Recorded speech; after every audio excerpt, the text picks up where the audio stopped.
2024 আইপিএলে প্রথমবার Gujarat Titans versus Rajasthan Royals, এই দুটি টিম পরস্পর মুখোমুখি হতে চলেছে। একদিকে থাকছে শুভমন গিলের মতো ইয়ংগেস্ট ক্যাপ্টেন, অন্যদিকে রাজস্থান রয়্যালসের হয়ে থাকছে সঞ্জু স্যামসন, যার ইন্টারন্যাশনাল জগতে অভিজ্ঞতা না থাকলেও আইপিএল জগতে তার প্রচুর অভিজ্ঞতা রয়েছে। বন্ধুরা, আজকের ভিডিওটা প্রচুর ইন্টারেস্টিং হতে চলেছে। তোমাদের কাছে একটা ছোট্ট রিকোয়েস্ট, তোমরা ভিডিওটা পুরোটা দেখো, দারুণ ইন্টারেস্টিং হতে চলেছে, খুব ভালো লাগবে তোমাদের। তো চলো, আজকে যে বিষয়গুলো নিয়ে কথা বলবো সেই বিষয়গুলি হলো হেড টু হেড ম্যাচ, এই দুটি টিমের মধ্যে হেড টু হেড রেকর্ড কী বলছে, যে গ্রাউন্ডে খেলা হতে চলেছে সেই গ্রাউন্ডে পিচ রিপোর্ট কী বলছে, গ্রাউন্ড স্কোর কী হয়, হাইয়েস্ট স্কোর কত যায়, লোয়েস্ট স্কোর কত থাকে, প্লেইং 11 দুটো টিমের কী হবে, এবং তার সাথে আজকে নতুন চমক ড্রিম 11। যারা ফ্যান্টাসি ক্রিকেট খেলো তারা তো অবশ্যই দেখবে কোন কোন প্লেয়ার কী প্লেয়ার আজ হতে পারে। তো চলো বন্ধুরা, দেরি না করে ভিডিওটি শুরু করা যাক। প্রথমেই আসি হেড টু হেড ম্যাচ। এই দুটি টিমের মধ্যে মোট 5টি ম্যাচ খেলা হয়েছে। তো তার মধ্যে গুজরাট টাইটান্স 4বার জিতেছে, রাজস্থান রয়্যালস 1বার জিতেছে। গুজরাট টাইটান্সের তরফ থেকে এভারেজ রান যেটা বেরিয়ে এসছে সেটা 162, এবং রাজস্থানের তরফ থেকে যেটা বেরিয়ে এসছে সেটা 154। গুজরাট টাইটান্সের হায়েস্ট যদি রান বলা হয় রাজস্থানের এগেনস্টে, তাহলে সেটা 192, আর লোয়েস্ট ছিল 119। তো সেখানে রাজস্থানেরও 188 এবং 118। খেলাটি হতে চলেছে স্বামী মানসিং স্টেডিয়ামে। এখানে টোটাল ম্যাচ হয়েছে 55টা। ফার্স্ট ব্যাটিং ব্যাট করে জিতেছে 20টা, সেকেন্ড ব্যাটিং ব্যাট করে জিতেছে 35টা। তো হিসাবে দেখা গেলে সেকেন্ড ব্যাটিংয়ের অ্যাডভান্টেজ এই গ্রাউন্ডে বেশি। সেকেন্ড ব্যাটিংয়ে যারা ব্যাট করে তারাই বেশিরভাগ জেতে। এই স্বামী মানসিং স্টেডিয়ামের যদি আমরা স্কোরিং প্যাটার্ন দেখি, তাহলে আমরা দেখতে পাবো 150 নিচে রান হয়েছে 16 বার, আর 150 থেকে 170-এর মধ্যে রান হয়েছে 19 বার, আর 170 থেকে 190-এর মধ্যে রান হয়েছে 11 বার। তো এভারেজ স্কোর যেটা বেরিয়ে আসছে সেটা 150 থেকে 170। তাহলে এভারেজ বন্ধুরা দেখতে পেলাম আমরা 160। তো এবার হাইয়েস্ট স্কোরের যদি কথা বলি, তো এখানে হাইয়েস্ট স্কোর হয়েছে 214 রান, আর লোয়েস্ট স্কোর এখানে ছিল 59। তো এভারেজ স্কোর আমরা যেটা আশা করব সেটা 160। এই ম্যাচেও ক্ষেত্রে সেটাই হবে, 160, 65, 70-এর মধ্যে রান আমরা দেখতে পাবো। এখানকার যদি বোলিং ডিপার্টমেন্টের কথা বলি, তো বোলিং ডিপার্টমেন্টে এখানে পেস অ্যাটাক বেশি হয়।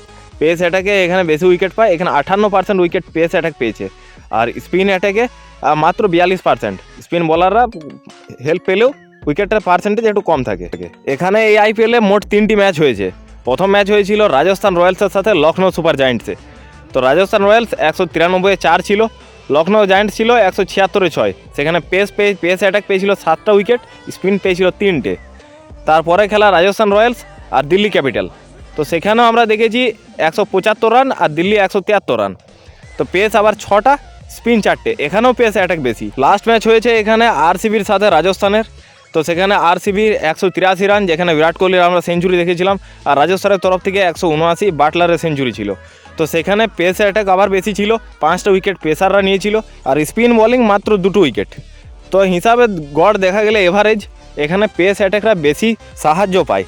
তো এই পিচেই পেস অ্যাটাকে একটু বেশি পার্সেন্টেজে এগিয়ে রেখেছি, আর একটু স্পিনকে পেছিয়ে।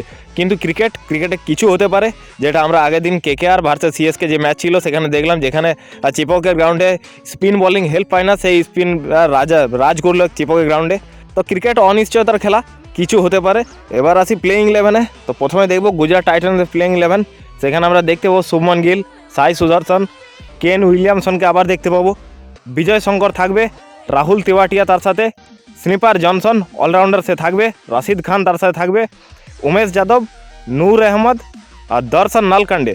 খুব প্রভাবিত করেছে দর্শন নালকান্ডে, একে আবার দেখতে পাবো, এবং মোহিত শর্মা, যে ডেথ ওভার স্পেশালিস্ট গুজরাট টাইটান্সে হয়ে, সেই মোহিত শর্মা থাকছে।